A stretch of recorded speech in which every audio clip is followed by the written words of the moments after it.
ایسا آدمی جس کو کسی خوبصورت حسین و جمیل عورت نے برائی کے لیے بلایا،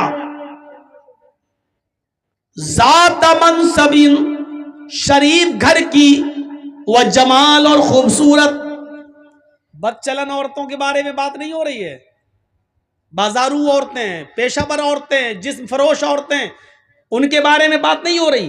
آپ کے علاقے کی، آپ کے گاؤں کی کوئی شریف گھر کی عورت، ذات منصب، حسب و نسب والی، بہترین شریف گھرانے کی لڑکی، و جمال، اور خوبصورت عورت، اگر وہ آپ کو بلاتی ہے کہ آؤ چلو ہمارے ساتھ یہ کام کر لو، ذات منصب، پیسے والی، دولت والی، یعنی وہ آپ کو پیسہ بھی دے رہی ہے، وہ آپ کو موقع بھی دے رہی ہے، وہ آپ کو تنہائی میں بھی لے جا رہی ہے، اس کے پاس سارے انتظام ہے، وہ کہہ رہی ہے کہ میرا روم الگ ہے، میں پیسہ بھی دوں گی، میرے ساتھ رہو، میرے ساتھ کھاؤ، میں کھانا بھی دوں گی، اور میرے ساتھ تم غلط کام کرو گے میں تمہیں اس کی اجرت بھی دوں گی، اور خوبصورت بھی ہے، ذات منصب، یعنی ایسی عورت نے آپ کو بلایا جو خود امیر ہے، جو خود شریف ہے، جو خود پیسے والی ہے، اور جو خود بہت اونچے گھرانے کی ہے، اور خوبصورت اور حسین و جمیل ہے.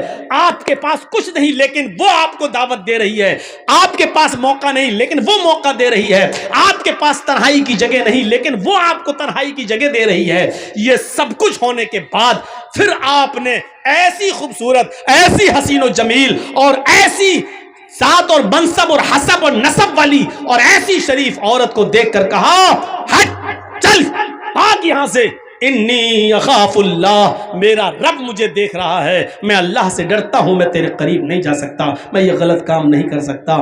ایسی عورت کی دعوت کا انکار کرنے والا اور ایسی عورت کے دل اور ارادے کو پورا نہ کرنے والا شخص اللہ کے عرش کے سائے میں ہوگا، اللہ کے عرش کے سائے میں ہوگا. امام ابن سیرین کا نام سنیں، بہت بڑے بزرگ گزرے ہیں، بہت خوبصورت تھے، بہت حسین و جمیل تھے. یہ جس بستی میں رہتے تھے بزازی کا کام کرتے تھے، کپڑے کی گٹھری کو سر پہ لاد کر گلی گلی، محلے محلے میں جا کر بیچا کرتے تھے، اور کسی مسجد کے امام بھی تھے، لے کر گلی گلی بیچا کرتے تھے.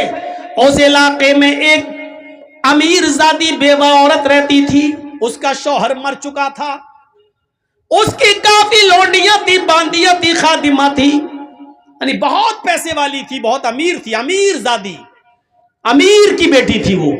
لیکن اس کا شوہر مر گیا تھا، اور وہ اپنی باندیوں، اپنی نوکرانیوں کے ذریعے گاؤں میں، محلے میں اور آس پاس کے علاقے میں ایسے نوجوانوں کو تلاش کرواتی تھی اپنی نوکرانیوں سے کہ کوئی خوبصورت نوجوان ملے تو اس کو ہمارے پاس لے کر آؤ، اور وہ ان کے ساتھ غلط کام کرتی تھی. ایک باندی نے، اس کی ایک نوکرانی نے اپنی مالکہ سے کہا، اس بیوہ عورت سے، کہ ایک امام ہے، بہت خوبصورت ہیں، حسین و جمیل ہیں، نوجوان ہیں، کہو تو میں ان کو تمہارے پاس لے کر آؤں، کپڑا بیچتے ہیں. تو کہا ٹھیک ہے، اس کو لے کر آؤ. امام ابن سیرین کے پاس یہ باندی گئی، وہ کپڑا لادے ہوئے تھے، ان سے کہنے لگی کہ میری مالکن ہیں، وہ آپ سے کپڑا خریدنا چاہتی ہیں، لیکن وہ بہت پردے والی ہیں، باہر نہیں نکلتی ہیں، وہ اپنے گھر پہ تمہیں بلا رہی ہیں اور آپ سے وہاں کپڑا خریدنا چاہتی ہیں. امام ابن سیرین رحمت اللہ علیہ اس عورت کے پاس جاتے ہیں، باندی باہر رہ جاتی ہے، اور اس بیوہ عورت نے ان کو اپنے گھر کے اندر بلا لیا. یہ کپڑا دکھانے لگے، دیکھو بہن، دیکھو دیکھو، کپڑا کھول کھول کے ان کو دکھانے لگے. اور اس کو تو کپڑا لینا ہی نہیں تھا. جب اس کو کپڑا لینا نہیں تھا تو وہ دل لگی کی باتیں کرنے لگی، بہلانے پھسلانے کی باتیں کرنے لگی، ان کو اپنی طرف مائل کرنے لگی اور کہنے لگی مجھے کپڑا خریدنا ہی کب ہے، آئیے میرے قریب ہوئیے اور میرے ساتھ جمع کیجئے، میرے ساتھ ہم بستری کیجئے. امام ابن سیرین نے سارے کپڑے کی گٹھری باندھی اور اس کو پیک کر کے رکھا اور پھر ان کو واعظ کرنے لگے، نصیحت کرنے لگے۔ ان الحمد للہ نحمدہ ونستعینہ ونستغفر، پورا خطبہ دے ڈالا اور زنا کی مذمت پر قرآن کی آیتیں پڑھ پڑھ کے اس کو بتائیں، اور بہت سی باتیں بتانے کے بعد جہنم کا عذاب، قبر کے عذاب کے بارے میں بتایا، سب کچھ سنایا، لیکن اس بیوہ عورت پر کوئی فرق نہیں پڑا، اس نے کچھ نہیں دیکھا۔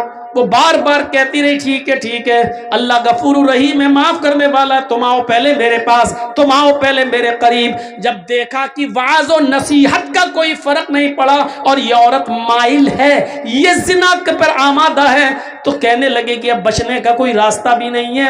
تو ان کے دماغ میں خیال آیا، آئے نوجوانوں، اللہ والے کیسا کیسا کام کر گئے زنا سے بچنے کے لیے، اور ہم تو یہ تصور بھی نہیں کر سکتے۔ امام ابن سیرین کہتے ہیں اچھا یہ بتاؤ کہ تمہارا باتھ روم کہاں ہے؟ مجھے بہت سخت لیٹرین لگی ہوئی ہے، مجھے قضاء حاجت کے لیے جانا ہے، میں لیٹرین سے فارغ ہونے کے بعد آتا ہوں، تمہارے پاس بیٹھتا ہوں۔ اچھا ٹھیک ہے، یہ ہے، اس نے بتا دیا۔ جب لیٹرین سے نکلے تو کچن میں گھس گئے۔ کچن میں جو نالی تھی جس میں بہت زیادہ کچڑا اشڑا جمع ہو جایا کرتا تھا، اس میں کالے رنگ کی سیاہ کیچڑ جمی ہوئی تھی نالی میں۔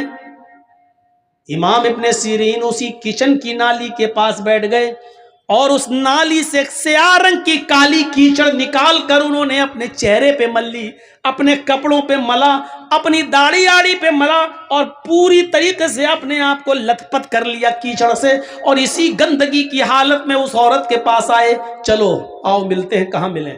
اس نے کہا ہٹ ہٹ بدبو آ رہی، ہٹ یہ کیا کر کے آیا تو؟ یہ جلدی سے کپڑے کی گٹھری اٹھائی اور بھاگ گئے، اور پھر جب گاؤں میں پہنچے تو ایک کنویں سے پانی کھینچا اور وہاں جا کر انہوں نے اپنے کپڑے دھوئے، اور وہاں جا کر وہ نہائے دھوئے اور انہوں نے غسل کیا اور اللہ کا شکر ادا کیا کہ آئے اللہ، آج تو نے مجھے ایک عورت کے شر و فتن سے تو نے مجھے بچا لیا، آج میں زنا جیسی بدکاری سے محفوظ ہو گیا۔ میرے پیارے ساتھیوں، زنا سے بچنے کے لیے غور کرو کہ وہ عورت، امام ابن سیرین اگر اس کا ارادہ پورا کر دیتے تو پیسہ بھی دیتی، تنہائی بھی دے رہی تھی، امیر بھی تھی، کپڑا بھی نہیں خریدتی اور پیسہ بھی دے رہی تھی ان کو، سب کچھ۔ لیکن امام ابن سیرین کے پاس سب کچھ تھا، موقع تھا، تنہائی تھی، اور وہ بیوہ عورت خوبصورت بھی تھی، لیکن ان سب کے باوجود اللہ کا خوف تھا اور اپنے آپ کو بچایا۔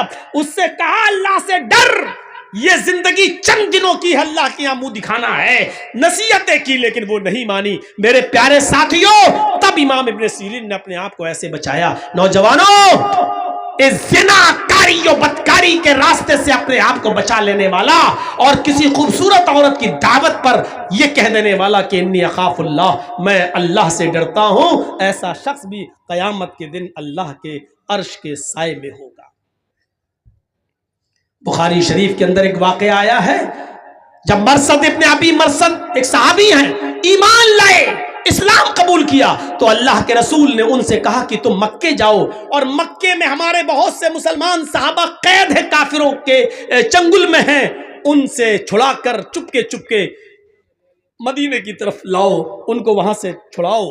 تو یہ رات میں مکے پہنچتے تھے اور رات میں جاتے تھے، چپکے سے کسی گھر میں گھستے تھے، جہاں کوئی مسلمان صحابی قیدی ہوتا تھا اس کو اٹھا کر لاتے تھے اور پھر اس کی بیڑیوں کو توڑتے تھے اور پھر اس کو مدینہ بھیج دیا کرتے تھے، کیونکہ اسلام لانے سے پہلے خود یہ چور تھے، اسلام لانے سے پہلے خود یہ چور تھے، ان کو بیڑیاں توڑنے میں مہارت تھی، یہ جانتے تھے۔ تو اللہ کے رسول نے ان سے وہی کام لیا کہ تم اب مسلمان صحابہ کی بیڑیاں توڑ کر ان کو کافروں سے چھڑاؤ، ان کے اوپر ظلم کر رہے ہیں وہ کافر، ان کو چھڑاؤ۔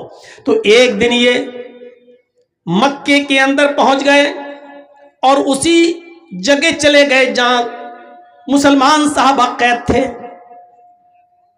رات کی تاریکی کا فائدہ اٹھایا اور ایک دیوار کے پیچھے چھپ گئے۔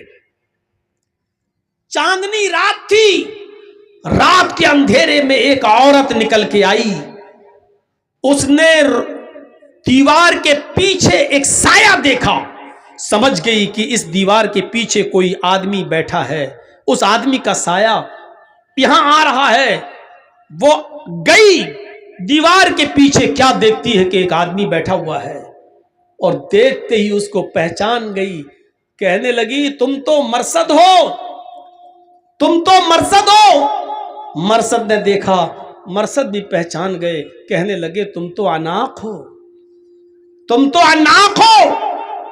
کہاں زمانے جاہلیت میں جب مرصد اسلام نہیں لائے تھے تو اس عورت کے ساتھ ان کے ناجائز تعلقات تھے. کئی مرتبہ اس عورت کے ساتھ مل چکے تھے، لمبے تلنگے لمبے چوڑے تھے، وہ عناق ان کی دیوانی تھی. اتنے دنوں کے بعد آج دیکھتی ہے، کہتی ہے مرصد پرانی یادیں تازہ ہو گئیں، کتنے سال کے بعد تم آئے ہو، چلو ہمارے گھر چلو، ہمارے گھر میں کوئی نہیں، آج کی رات ہمارے ساتھ سو جاؤ، وہی رات گزارو. مرصد ابن ابی مرصد کہتے ہیں کہ آیا عناق، اب ان ہاتھوں نے محمد رسول اللہ کے ہاتھوں کو چھو لیا ہے، یہ ہاتھ محمد رسول اللہ سے ٹچ ہو چکے ہیں، ان ہاتھوں نے محمد رسول اللہ سے مصافحہ کر لیا ہے. آیا عناق اب حرام عورت کی طرف میں ہاتھ نہیں بڑھا سکتا، آیا عناق بہتر ہے کہ تم چلی جاؤ. عناق کہنے لگی اچھا اب تم بدل گئے ہو، میری آرزو اور میرے ارمانوں کا تم گلا گھونٹ رہے ہو، اتنے سالوں کے بعد آئے ہو، اگر تم نے میرے ارادے اور میرے ارمان اور میری آرزوؤں کو پورا نہ کیا تو میں چلا دوں گی. مرصد ابن ابی مرصد کہتے ہیں کہ کچھ بھی کرو لیکن اب میں تمہارے ساتھ زنا نہیں کر سکتا ہے، میں محمد رسول اللہ صلی اللہ علیہ وسلم، ان آنکھوں نے محمد رسول اللہ کا دیدار کر لیا ہے، اب یہ حرام چیز کی طرف اٹھے گی بھی نہیں ہماری نظریں. عناق کہتی ہے آئے خیمے والوں اٹھو، آئے گاؤں والے اٹھو، ایک آدمی آیا ہے تمہارے قیدیوں کو چرا رہا ہے، تمہارے قیدیوں کو اٹھا کر لے جا رہا ہے. عناق کی آواز سن کر محلے والے اور گاؤں والے اٹھنے لگے، دوڑنے لگے. مرصد ابن ابی مرصد نے جب ان کو آتا ہوا دیکھا تو وہ بھاگ گئے، ایک پہاڑ کی طرف چلے گئے، اور پہاڑ کے اوپر چڑھنے کے بعد ان کو ایک غار نظر آئی تو وہ پہاڑ سے نیچے اتر کر اس غار کے اندر چھپ گئے. وہ لوگ پہاڑ کے اوپر تک آئے، ان کو غار کا دروازہ نہیں دکھائی دیا. انہوں نے گاؤں والوں نے اس پہاڑ کے اوپر کھڑے ہو کر پیشاب بھی کیا. مرصد ابن ابی مرصد کہتے ہیں، بخاری کی روایت ہے، وہ پیشاب کر رہے تھے اور ان کا پیشاب ہمارے سر پر آ رہا تھا، وہ پیشاب کر رہے تھے اور ان کا پیشاب ہمارے سر پر گر رہا تھا، لیکن میں ٹس مس نہیں کر رہا تھا. اگر میں تھوڑا بہت ہلتا تو وہ مجھے پہچان لیتے اور دیکھ لیتے، میں ایسے ہی چھپا رہا، یہاں تک کہ کچھ دیر کے بعد وہ سب چلے گئے. رات کافی ہو گئی اور وہ سب چلے گئے، عناق بھی چلی گئی، یہ سوچ کر کہ اب تو مرصد ابن ابی مرصد بھاگ گیا ہے. پھر تھوڑی دیر کے بعد میں غار سے نکلا اور پھر میں اپنے کام میں لگ گیا. اس کے باوجود میں نے ایک آدمی کو اٹھایا، اس کو اپنے کاندھوں پر لادا، لیکن وہ بہت بھاری آدمی تھا، ہم اس کو لے کے چل نہیں پا رہے تھے، وہ بار بار اس کو اٹھاتے اور وہ مجھے تھکا دیتا. تھوڑی دیر کے بعد ہم جب اس کے گاؤں سے باہر نکلے تو میں نے اس کی پیروں کی بیڑیاں توڑی اور اس کے ہاتھوں کی بیڑیاں توڑی اور اس کو لے کر اللہ کے نبی کے پاس آیا. اللہ کے نبی محمد رسول اللہ کو پورا واقعہ سنایا. اے اللہ کے نبی صلی اللہ علیہ وسلم ایسا ایسا معاملہ ہے، عناق ہماری پرانی دوست ہے، اس سے ہمارے زمانے جاہلیت میں بڑے اچھے تعلقات تھے، اس کے ساتھ میں زنا بھی کر چکا ہوں، اس کے ساتھ میرا اٹھنا بیٹھنا سب کچھ تھا، اس کے گھر پہ رہتا تھا. اے اللہ کے نبی کیا اسلام لانے کے بعد میں اس سے نکاح کر سکتا ہوں؟ کیا میں اس کو اپنی بیوی بنا سکتا ہوں؟ آپ اجازت دیجئے کہ میں عناق کو اپنی بیوی بنا لوں.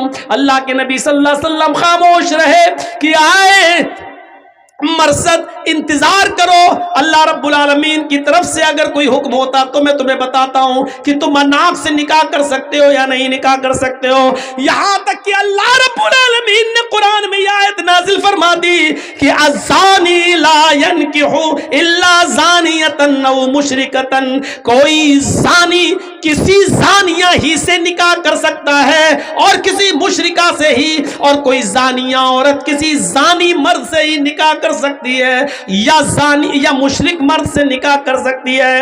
آئے مرصد، تم ایمان لا چکے ہو، تم مومن ہو چکے ہو، اور کسی مومن کے لیے جائز نہیں ہے کہ کسی زانیہ اور بدچلن عورت سے، کسی زانیہ اور مشرکہ سے نکاح کرے۔ لہذا اللہ تعالیٰ نے تمہیں اناق کے ساتھ نکاح کرنے سے منع کر دیا ہے، تم اناق کو اپنی بیوی نہیں بنا سکتے ہو۔ میرے پیارے ساتھیوں، غور کرو کس طریقے سے اپنے آپ کو زنا سے بچایا۔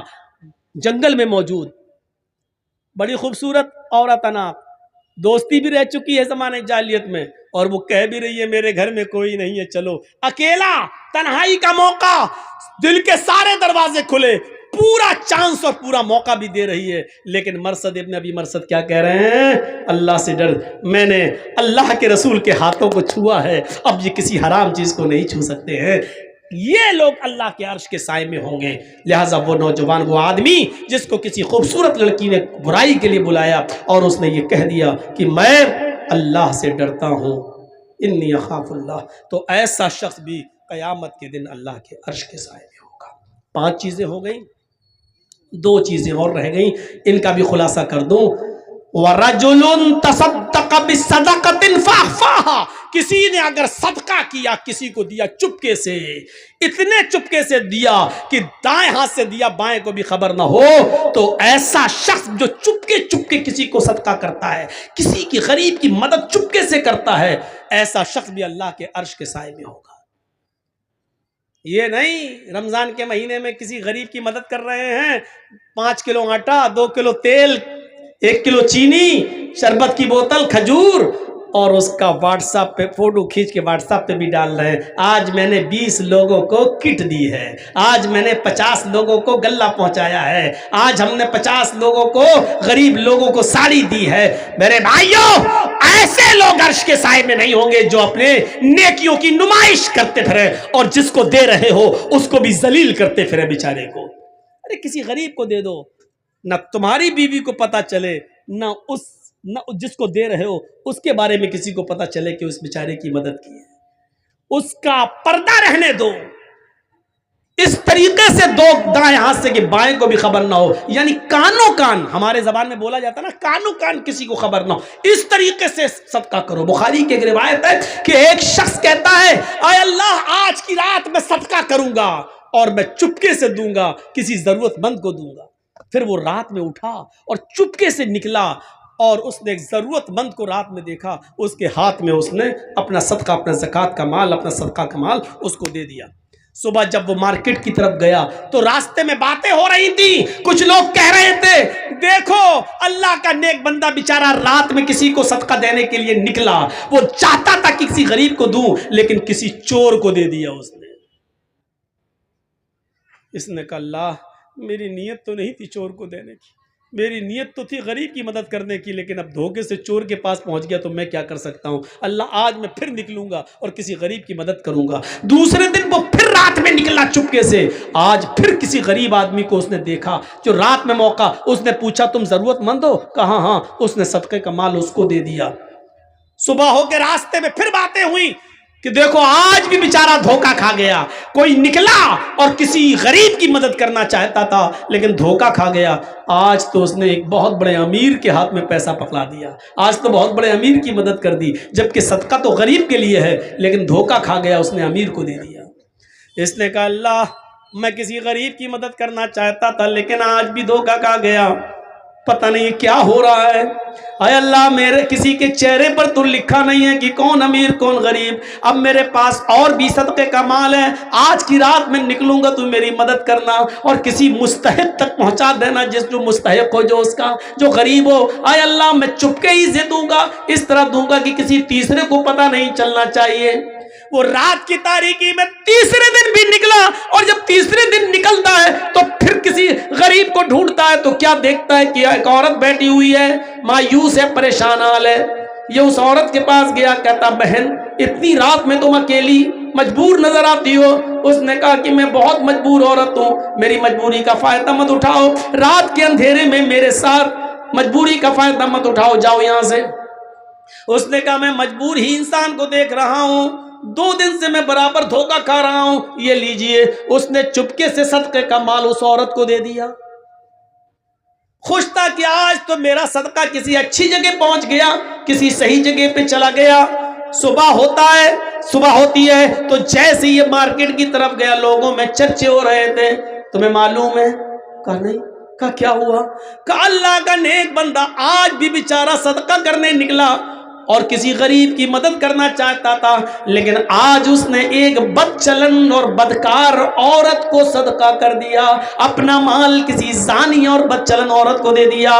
اس کا کام رات میں روزانہ نکلنے کا ہے اور کسٹمر تلاش کر کے جسم بیچتی ہے، ان سے پیسہ لیتی ہے۔ اس نے کہا اللہ مجھے ثواب نہیں ملے تو گناہ بھی مت دینا، اس لیے کہ میری نیت تو اچھی تھی غریب کی مدد کرنے کی، لیکن میں 3 دن دھوکہ کھا گیا اور اب میرے پاس زکوٰۃ کا صدقے کا سارا مال بھی ختم ہو گیا۔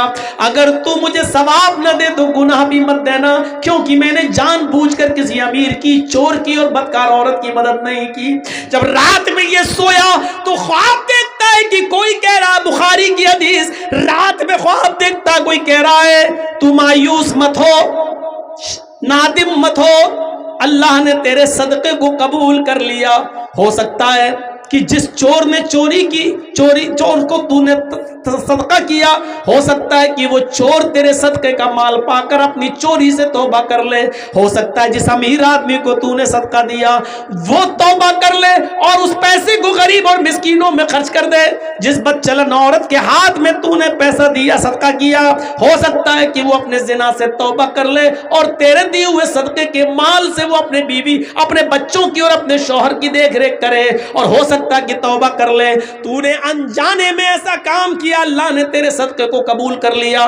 میرے بھائیوں، یہ حدیث ہمیں بخاری کی یہ بتلا رہی ہے، اگر دھوکے سے رات کی تاریکی میں کسی غریب کی مدد کرنا چاہتے ہو اور آپ نے چپکے سے کسی کی مدد کی لیکن دھوکہ کھا گئے، وہ غریب کی جگہ کوئی اور نکلا، یا دھوکے سے آپ کا پیسہ کسی اور کی جگہ پاس پہنچ گیا، لیکن چپکے سے مدد کرنے کی وجہ سے آپ کا صدقہ قبول ہو جائے گا، بھلے ہی آپ نے غلط جگہ دیا ہے، جان بوجھ کر نہیں دھوکے سے، تو اللہ رب العالمین آپ کے صدقے کو تو قبول کر لے گا، آپ کو گناہ نہیں پڑے گا، آپ کا صدقہ تو قبول ہو جائے گا، لیکن اس آدمی کو حساب و کتاب دینا پڑے گا جو ضرورت مند نہیں تھا پھر بھی لے لیا، تو آپ کا صدقہ قبول ہو جائے گا۔ تو ایسے صدقہ کیجئے کہ کسی غریب کو جب آپ دو، داہنے ہاتھ سے دو تو بائیں ہاتھ کو بھی اس کی خبر نہیں ہونی چاہیے۔